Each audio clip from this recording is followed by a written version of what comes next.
Hey guys, it's Rich with your Monday spot on the Pagan Perspective. This week we're talking about deepening experiences of deity. This one comes from Arlin, and they write, I have recently been getting more focused on spirituality in my practice and have since discovered that I feel greatly called to follow and learn all I can from the Goddess Hekate. My problem is that I'm having trouble finding any source of information on her outside of meditation and exploration of what little I can find of her in mythology. I don't know how to deepen my relationship with her. If you have any recommendations on how I could get closer to the goddess with the limited resources I have, I would be greatly appreciated. Thank you. Okay. So the goddess Hecate. Now I've seen. Excuse me. Okay, I've seen with other people that follow Hecate a lot of what they do in their practice, and you will have to consult them because it's not my practice.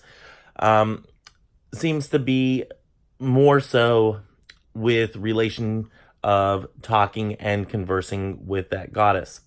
Now, I have a similar issue with Sophia because Sophia is not, as far as my practice, is not plainly mentioned as a personification in biblical texts, which is part of my Christopaganism. And it is not necessarily canon. It's a lot of Gnostic teaching and a lot of really trying to dig into different lores and different writings here and there that people have done on her. So, I mean, there's not really that much that is plainly spelled out for you whenever it comes to a goddess that is a little more obscure. Let's be honest, we're not talking about the Morgan. The Morgan has books and books and books written on her. I have searched for books on Sophia, and I have found some. So I'm sure that there are books out there on Hecate, or Hecate, however you want to pronounce her name. I am certain that there has to be a couple books out there that are written for followers of her. So I would hit up Amazon and go searching through, see what type of books come up. Maybe you can find some that are relatively cheap by people who are selling their copies, or maybe you can go to a used bookstore and stuff like that to find if they have a copy there. So, stuff like that. Some of the books on those lists, keep in mind, might no longer have the the copyright on them. So if it's an older book, I think it's like in the early 1900s, and some copyright expert lawyer person named Ben Belwin might be able to give you a little bit more specific date on and copyright law if she wants to take a little pro bono comment in the bottom bar there in the comments below. But keep in mind that some of those may have reached their copyright expiration. That being said, you can find some of these resources for free on websites like, what is it, Gutenberg Press? I think I type in Gutenberg Press, I think it's .org, and you can find them for free. You can find some of these titles out there.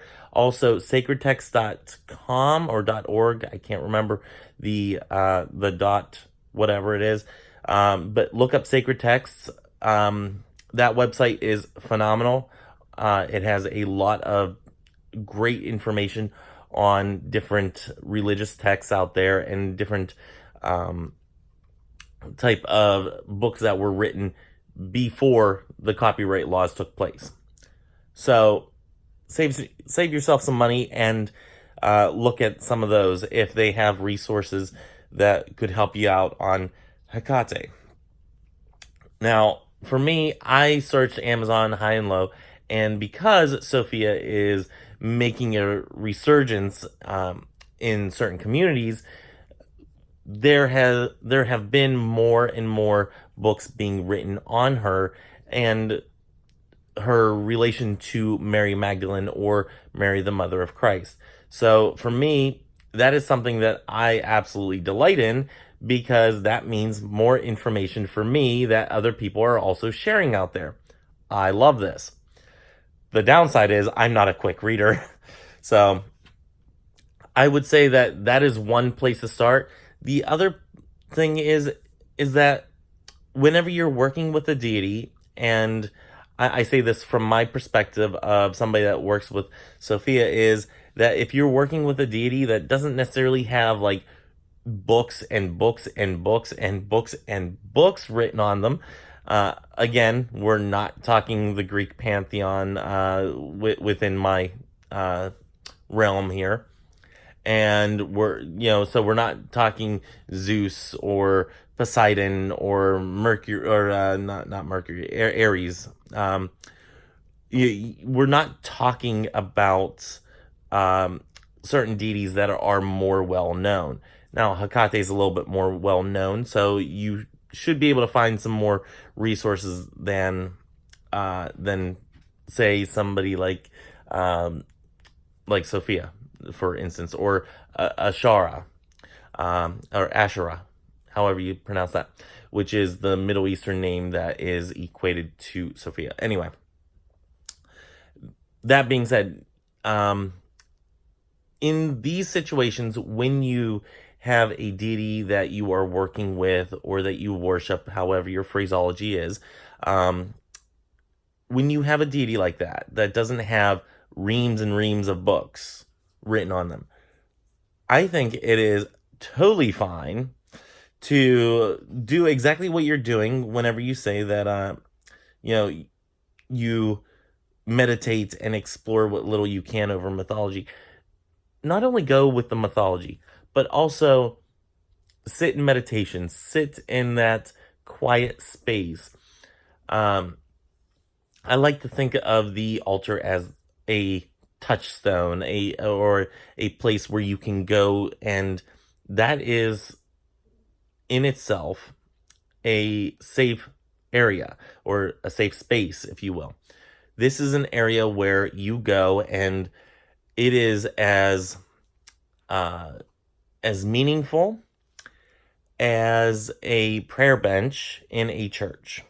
So you can go there and you can be in that moment with that deity, to learn and to grow and to air your grievances, and just get that experience with them. So I think it is totally valid that you are, if I'm interpreting this correctly, that you are doing meditation. I think it's totally okay that you do meditation and you learn what Hekate means to you, or what Hecate means to you as an individual. Because as I see Christ is not the same as what maybe Kara sees Christ, or what Angelo sees Christ as. The person that Christ comes to me as might be a totally different person, and that's okay.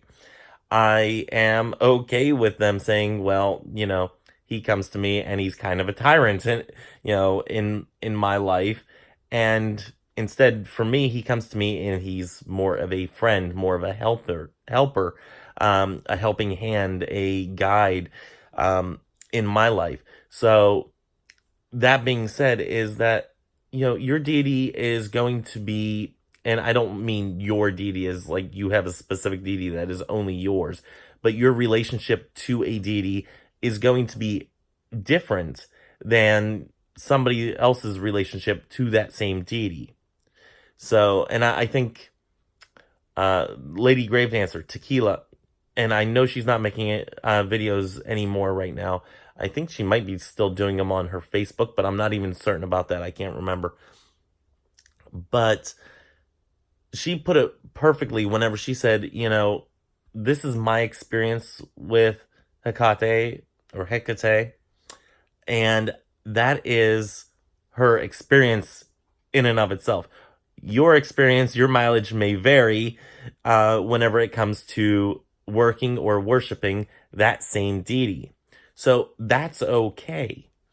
And I see the same thing with my relationship to Christ. Um, I see that with my relationship to Sophia, with other people that uh, worship and work with Sophia. They might see her as the mother of Christ, Mary, the mother of Christ, and I may see her as Mary Magdalene, the bride of Christ, because that is something that I believe is that. Yeah, I think there was something going on between those two, but that again is my personal my personal relationship and my personal thought process, and that's okay. If I'm wrong, that's still okay. Um, After all, you can make up your own mythology as well. An exercise that a friend of mine that I was in Korea with, that he did in, I think it was like grade school or maybe it was high school. He had to come up with a mythology of, you know, some sort of, beginning of something. And he came up with the mythology of why dogs bark. And it was kind of a crazy mythology because, of course, high school, elementary school type student. And he was very inventive with his thinking. And I think that's okay to kind of come up with your own mythology in a way. Mythology is a mythos, that fits the people who are interpreting that mythology, who are making that mythology. It doesn't necessarily have to fit for everybody, and I'm perfectly okay saying that the Bible is a mythology. All the teachings in there do not um, pertain to every situation, or nor should it. And I think that's okay. There are certainly some stories in there that are wonderful and that I think many people can learn and grow from. But there are also horrible parts in there that I think are totally, even if they are historically accurate, which, let's be honest, some of them aren't, a lot of them aren't. Um, Even if they're historically accurate, probably should only say, yeah, this happened, but probably not a good idea to keep doing that, especially since it's immoral, wrong, and just plain, you know, inhumane. So I think that a mythology, whatever mythology you choose to come up with for your relationship to deity, or whatever she may reveal to you, like in my mythology, Christ and Mary Magdalene, who is Jesus is the embodiment of the Christ, and Mary Magdalene is the embodiment of Sophia. Um, that is my mythology, and that's one that I'll eventually get to writing down in my book of shadows. But that is something that is personal to me, and that may not be personal to somebody else, but that's okay. In my book of shadows, my version of my Bible, that is what it is, and you can take it or leave it, and that's okay. Now, if you go and do this for yourself, if you make your own mythology for Hecate, I think it would be very uh, uh, I want to say I don't want to say influential to yourself because that sounds weird, but it would be uh, I think kind of life altering or mind altering, trying to think up of a mythology for how she became to be, or it came to be, or how uh she got out of a situation, or how why she has a certain mannerism. And excuse me for my ignorance on Hecate, because I'm not a devotee, so I don't know all the mythologies out there. I know very little, enough to fill a thimble, enough to get myself in trouble apparently. So if you come up with certain stories like this that you can share, and you can suss out and say, okay, for me, this is what is being revealed to me, in meditation, in practice. This is something that is true for me, and I'm going to write it down. If you write stuff like that down, I think it actually helps you kind of envision this deity. It helps you to grow your relationship with the deity. It just helps with your concept of even life in general. How this deity plays their role in your life, if that is something that happens in your practice. If it's not just we meet at the altar once a week or once a month or, however long you go between going to your altar. If that's not where your deity lives, if your deity is impactful in every part of your day, then making up those mythologies and doing that is actually going to help envision in your life or see where in your life your deity spends their time in your day and how they help you or how they put certain obstacles in your way. I hope that made sense. It made sense in my mind, and it's actually given me homework to do too. So, because as I'm thinking up of this, I'm like, yeah, I should really do that. I really need to write down these mythologies that are rattling around in my brain of because I don't completely go with the Gnostic envisionment of Sophia, but I do believe that there are a lot of important parts in there that I can take away from. So for me, you've even given me homework of, okay, maybe I need to write these down. And maybe I need to think up of a situation for this and that and why things are the way they are and how they might be or might not be connected to certain deities or certain figures within within my practice. So some things to think about. And, so I hope I gave you some resources for places to find this information too, if you want to learn more that other people have revealed from their workings with her, or from the stories that were told of her. And yeah, I think that's all that I have for this week. Next week is Subs Week, and then we go into November. So until next time, may you have love, hugs, and ladybugs. Bye-bye.